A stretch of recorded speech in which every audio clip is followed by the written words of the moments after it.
क्या हालचाल देवी देवताओं और राक्षसों। मैंने भी अपना YouTube चैनल आखिरकार शुरू कर ही दिया है। बहुत दिन सोचा इसके बारे में, लेकिन फिर लगा कि शायद शुरू कर देनी चाहिए, क्योंकि बहुत ज़्यादा ही गलत इन्फॉर्मेशन इंटरनेट पे तैयारी के रिगार्डिंग लोग बनाते हैं। तो आप इस वीडियो को थोड़ा स्पीड में भी भगा भगा के देख सकते हो, मतलब 1.5 1.25 के स्पीड पे आप देख सकते हो। मैंने अपना RRB CBT 1 कैसे क्लियर किया 2024 का, तो मैं अपना मार्क्स इधर कहीं डाल दूंगा, आप देख लेना। और मैं अभी एक वर्किंग प्रोफेशनल हूँ। मैंने CGL की भी एग्ज़ाम क्लियर करी हुई है। उससे पहले भी मैंने RRB 2019 में LP की एग्ज़ाम क्लियर की थी, और ये मेरा थर्ड जो है क्लियर किया है मैंने CBT 1 RRB का। तो एक्चुअल में जो आपको मार्केट में सुनने के लिए मिलता है, उससे रियलिटी बिल्कुल अलग है। मैंने पढ़ाई एक्चुअल में कुछ नहीं की है। मैंने कोई कोचिंग नहीं की नॉन टेक की, कभी नहीं की। मैंने गेट के लिए कोचिंग करी थी, टेक्निकल के लिए गेट EAC की कोचिंग करी थी। मैंने नॉन टेक की कभी भी प्रिपरेशन नहीं करी है। जो भी किया है अपने से किया है। इतने सारे फ्री कंटेंट है आपके यूट्यूब पे, आप कुछ भी उठा के आप कर सकते हो, किसी से भी तैयारी अपनी कर सकते हो। तो अच्छा, हाँ, मैंने तो अपने बारे में बताया ही नहीं आपको।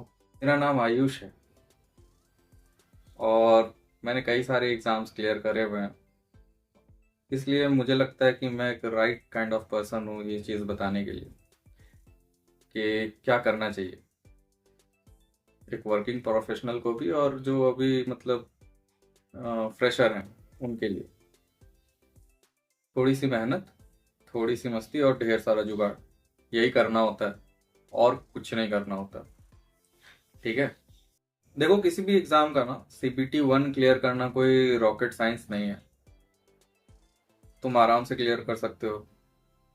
क्या है, 4 सेक्शंस हैं सिर्फ: मैथ्स, रीजनिंग, जनरल साइंस और जनरल अवेयरनेस। तो जो पहले से तैयारी कर रहे हैं, जो टॉपर्स हैं, जो बहुत दिनों से तैयारी कर रहे हैं, उनका तो मैं मानता हूँ कि उन्होंने कई बार पढ़ रखा है। फिर भी अगर वो क्लियर नहीं कर पा रहे हैं, तो उसके पीछे कुछ एक दो कारण होंगे, जिस पे अगर वो वर्क कर लेंगे तो हो जाएगा। और फ्रेशर्स के लिए मैं बता दूं कि कुछ नहीं, तुम्हें बस बेसिक्स पे ध्यान देनी है और ढेर सारे टेस्ट लगाने हैं। सिलेबस को ना अपना बेस्ट फ्रेंड फॉरएवर बना लो। रोज सुबह उठ के उसको नमस्ते करो, सवेरे उठो, प्रणाम करो, जय सिलेबस भैया। सिलेबस याद कर लो कि क्या है। मैथ्स के लिए कुछ नहीं करना। मैथ्स में टॉपिक वाइज कवर कर लो, और जो भी टॉपिक को जब भी कवर करोगे, उसका टेस्ट लगाओ, ऑनलाइन टेस्ट लगाओ। ठीक है। उससे तुम्हें पता चलेगा किस में तुम लैग कर रहे हो। जिसमें लैग कर रहे हो उस पर ज्यादा मेहनत करो। जो तुमसे आराम से बन जा रहे हैं उसको छूने की जरूरत नहीं है। मैथ्स 30 मार्क्स का है, 30 में ट्राई करो 25 एंड अबव लाने का। फिर आई रीजनिंग।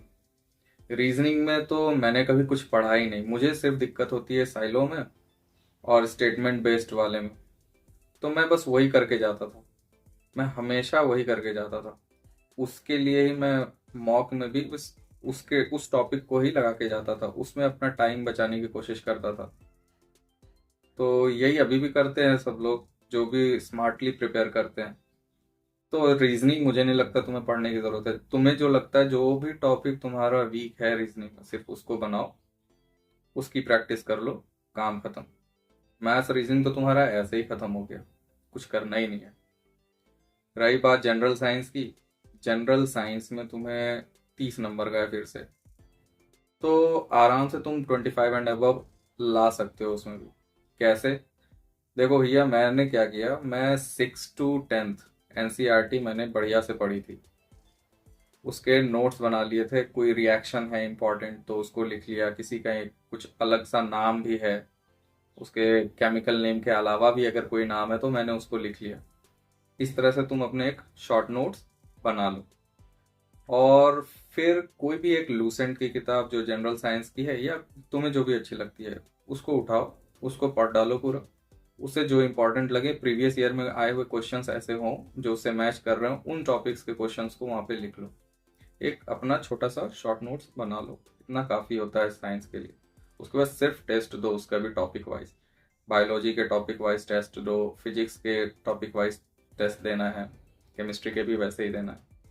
रही बात 15 नंबर की जनरल अवेयरनेस की, इसके लिए भाई मैंने कभी प्रिपेयर नहीं किया।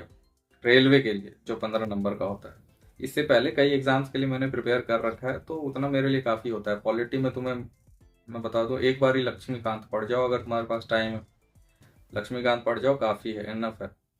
हिस्ट्री के लिए मॉडर्न हिस्ट्री पढ़ना है और कुछ करना नहीं। ज्योग्राफी तुम्हारे करंट अफेयर से हो जाएगा, लार्जेस्ट, लॉन्गेस्ट, हाईएस्ट, स्मॉलेस्ट, ये सब थोड़ा देख लो, फर्स्ट मैन, फर्स्ट वीमेन, यही सब आते हैं और कुछ आता है नहीं। इकोनॉमिक्स तुम्हारा बजट और सर्वे से हो जाएगा।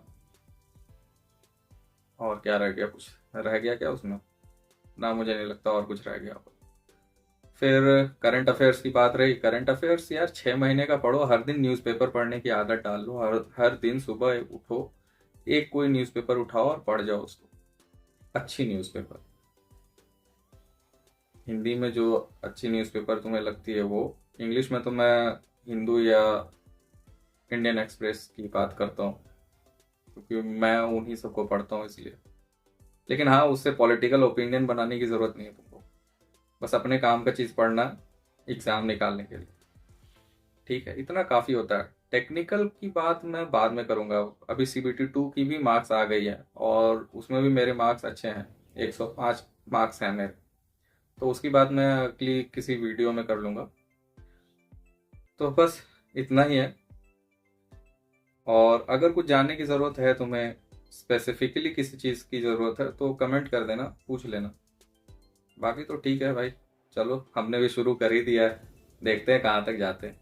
चल, धन्यवाद, बाय।